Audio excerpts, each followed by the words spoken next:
Hi, my name is Kayla, and my speech is on violence on TV should be regulated differently.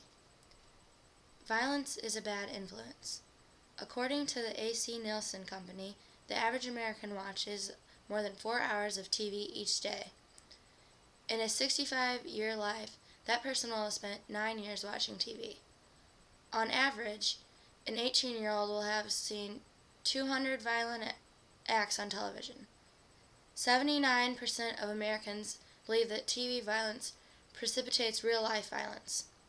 I believe that violence should be regulated on television, since right now there is no regulation on it. If the Federal Communications Commission can regulate obscenity, indecency, and profanity, why can't they regulate violence?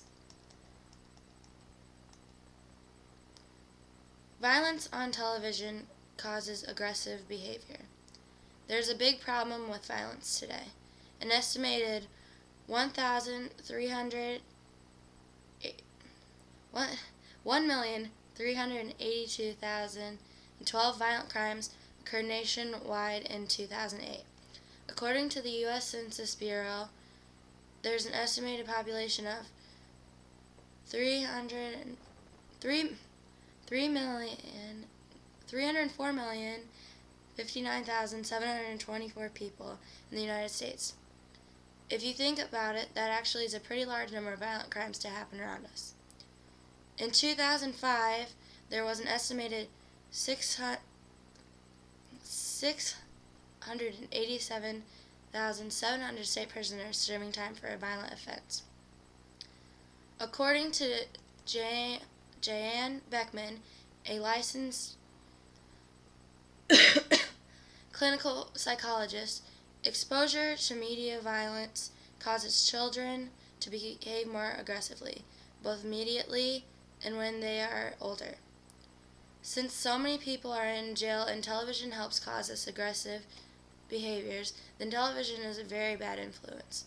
Maybe the FCC should ask some of the prisoners how television violence has affected them by the choices they had made to get into jail. Since violence is such a big issue today, I think we need to help minimize it for the viewers on television. Violence is the only thing not regulated or prohibited today. The FCC needs to change this. Obscenity, indecency, and profanity are either prohibited or regulated, so violence should be too, whether it is prohibited at all times or just from 9 a.m. to 10 p.m. Obscene broadcasts are prohibited at all times. It is a federal violation to air obscene programs. It is a federal violation because it is not protected by the First Amendment. To be obscene, the material must meet a 3-point test. An average person applying contemporary community standards must find the material as a whole appeals the prurient interest. The material must depict or describe in a patently offensive way sexual conduct specifically defined by applicable law. The material taken as a whole must lack serious literary, artistic, political, or scientific value. Obscenity and violence have been linked together. On the show Law & Order Special Victims Unit, they deal with sexual crimes and violence against women and men. The acts on this show are similar to stories that happen in real-life situations. Even if these shows are made from real-life situations, they are still bad. If obscenity is prohibited at all times, violence should be prohibited at all times too. Indecent broadcasts have restrictions. Indecency is language or material that depicts or describes in terms patently offensive as measured by contemporary community standards for the broadcast medium, sexual or excretory organs, or activities. Indecent material is protected by the First Amendment and cannot be entirely banned. It may be restricted in order to avoid its broadcast during certain times of the day, and there is a reasonable risk that children may be in the audience. Indecency is prohibited during 6 a.m. to 10 p.m. I found an anonymous complaint on to the FCC about an episode of Law and Order Special Victims Unit.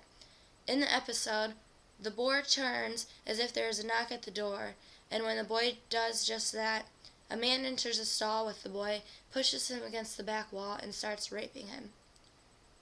You see the boy's cup fall out as the boy is being raped, and then the camera goes blank. This, to me, is both indecent and violent crime. If indecency is prohibited during 6 a.m. to 10 p.m., then violence should be at least prohibited at these times also. Excuse me.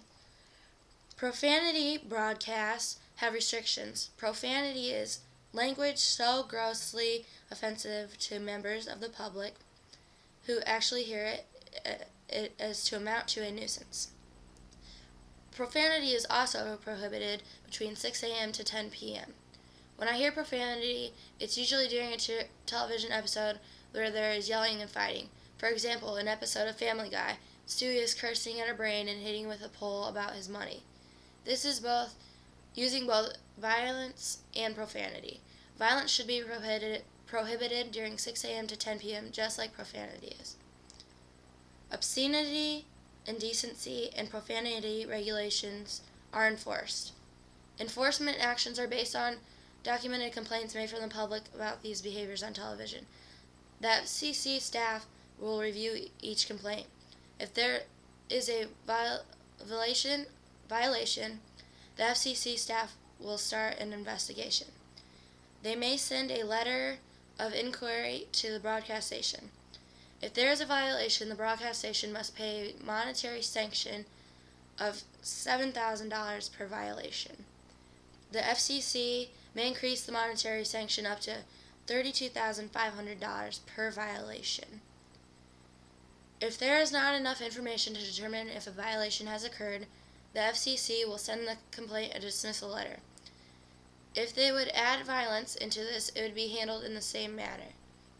It would not take much to do this. Everything would still be the same process as before. There is also an irony with violence on video games and violence on TV. Politicians want regulations for video game violence, but not for television. The Japanese game Rape Play lets players try to rape and impregnate a virtual woman and her 2 daughters who look like schoolgirls. If they want to regulate the violent act of rape on video games, then they should want to regulate rape on television also. This is when the question needs to be asked, why is it okay for one thing, but not okay for something else? Violence is a very bad influence. Violence should be either regulated, prohibited at all times. If obscenity, indecency, and profanity are regulated, violence should be regulated too. I hope that this has changed your mind about violence on television.